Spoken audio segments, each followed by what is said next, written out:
ఆయన ఫస్ట్ నన్ను పెళ్లి చేసుకున్నాడు. మా మ్యారేజ్ జనవరి 1న అయింది, ఆయన బర్త్డే రోజు. తర్వాత ఇంకో అమ్మాయి వర్షిణి అనే అమ్మాయిని జనవరి 13న చేసుకున్నా అన్నాడు. మరి ఫస్ట్ భార్య నేను ఉండగా ఇంకో అమ్మాయిని ఎట్లా చేసుకుంటాడు? ఇట్లా ఎంతమంది ఆడపిల్లల జీవితాలతో తను ఆడుకుంటాడు. అందుకే నేను ఇది ఆగాలని నేను ముందుకు వచ్చాను. దయచేసి మీ మీడియా వాళ్ళు కానీ, పోలీస్ డిపార్ట్మెంట్ కానీ, గవర్నమెంట్ కానీ అతని స్టెప్ తీసుకోవాలని నేను కోరుకుంటున్నాను. ఫస్ట్ మీతో ఏం మాట్లాడారంటే మీరు తనకి ఎలా కాంటాక్ట్ అయ్యారు ఫస్ట్? అసలు అంటే నేను ఒక భక్తి పరంగా ఉన్నా కాబట్టి తనని కాంటాక్ట్ నేను అయ్యాను. అయిన తర్వాత మా మధ్యాహ్నం మంచి క్లోజ్నెస్ పెరిగింది ఫస్ట్. ఆ తర్వాత అది కాస్త ఈ పెళ్లి దాకా వచ్చేసింది. పెళ్లి చేసేసుకొని ఏదో సేవ, ఒక ఆశ్రమం పెట్టి ఒక సేవ చేసుకుంటూ ఉండిపోవాలని అనుకున్నాము. దానికి ప్రిపేర్ కూడా అయ్యాము. చాలా చోట్ల ల్యాండ్స్ కూడా వెతికాము, కానీ మేము తీసుకోలేకపోయినాం. ఎందుకంటే ఈయన ఒక్క మాట మీద నిలబడు. రోజు రోజుకి తన మాట అనేది చేంజ్ అవుతూ ఉంటుంది. అట్లా ఈలోపు ఈ వర్షిణి అనే అమ్మాయి టాపిక్ వచ్చింది. నేను అడిగాను, అడిగితే ఏమన్నాడు, తను నాకు కూతురు అవుతుంది, నేను తనకి గురువుని అవుతాను, ఏదేదో చెప్పుకుంటూ వచ్చాడు. అప్పటికే వర్షినికి తనకి సంబంధం ఉందా? అది నాకు ఈ మధ్యనే తెలిసింది. నేను న్యూస్ వాళ్ళ ద్వారానే చూసాను. వీడియోస్ చూడడం వల్లనే ఇప్పుడు నేను తెలుసుకున్నాను. తెలియడం జరిగింది. అంతే, అంతవరకు తన నా దగ్గర అన్ని దాచిపెట్టాడు. అప్పటిదాకా మీతో ఫోన్లు మాట్లాడడం చేస్తున్నాడు, నాతో ఫోన్ మాట్లాడుతూనే ఉండే. కానీ ఇప్పుడు గత ఒక 20 days అంటే మార్చి ఎండింగ్ లో ఏంటంటే ఆ అమ్మాయిని నేను పెళ్లి చేసుకుంటాను, ఇంకెప్పుడు నువ్వు మళ్ళీ నా లైఫ్ లోకి రాకని చెప్పేసి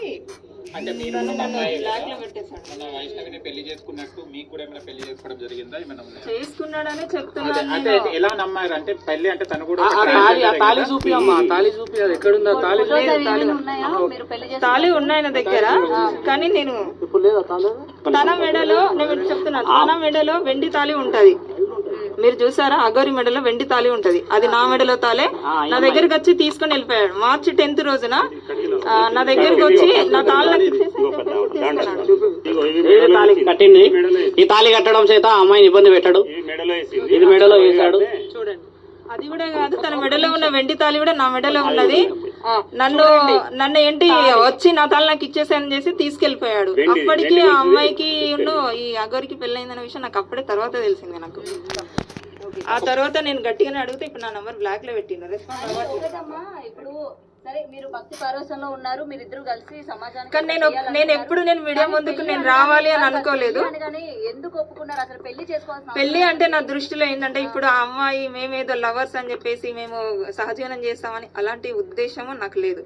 నాకేంటంటే నాకు ఇప్పుడు కాదు, తన కలవక ముందే నాకు ఒక ఆశయం ఉండే, ఒక ఆశ్రమం పెట్టాలి, గోమాతలని కానీ ఏదన్నా వృద్ధులని కానీ ఇలా చూసుకోవాలని నేను, మా మామయ్య, మా అన్నయ్య మేము ఒక కమిటీగా అనుకున్నాము. సో ఈయన కూడా సేమ్ నాకు అనుకూలంగా మాట్లాడేసరికి సరే అలా ఒక భక్తురాలుగా ఉండిపోవాలి తప్ప ఇది ఇంతవరకు ఆగిపోవాలని నేను అలాగే ఉన్నాను. నాలాగా ఇప్పుడు ఆ వర్షిణి అమ్మాయి కూడా ఏంటంటే తను చిన్నపిల్ల. సో తను ఏంటంటే తను లవ్ చూపిస్తాడు. ఎలా అంటే ఇక అది ఒక మీ నిజమైన ఆయన అంటాడు కదా, అంగం అని, అంగం ఉన్నాళ్ళు కూడా చూపెట్టలేనంత ప్రేమ చూపిస్తాడు. 3 నెలలు అవుతుంది. 3 నెలల్లో మీరు ఎందుకు ముందుకు రాలేకపోయారు? ఇప్పుడు వాళ్ళు పెళ్లి చేసుకుంటున్నాము మేము నిజంగానే నాకు 15 days బ్యాకే తెలిసింది. మీరు ముందుకు వచ్చారు కదా, 15 days బ్యాకే తెలుసు. మీరు వాళ్ళకి అంటే ఇది నిజం, ఇది జరిగిందని చెప్పి మీరు ఓపెన్ అయితేనే మిమ్మల్ని జనాలు సపోర్ట్ చేయగలుగుతారు. నాకు వర్షిణి అమ్మాయితో తిరుగుతున్నాడన్న సంగతి జస్ట్ నాకు 15-20 days బ్యాకే తెలుసు. అంటే అంతకు ముందు నుంచి కూడా నాకు తెలియదు. మీరు చూడలేదా? నాకు ఆ అమ్మాయి తోటి నేను అంతకుముందు నేను ఇది పట్టించుకోలేదు. జస్ట్ 20 days బ్యాక్ ఈ వర్షిణి అమ్మాయి బయటకు రావడము, తర్వాత ఆమెను పట్టుకొని తిరగడము అదంతా నేను అడిగాను. పెళ్లి అనేది ఈ మధ్యన రిలీజ్ చేసిండ్రు కదా, అందుకే నేను ముందుకు వచ్చాను.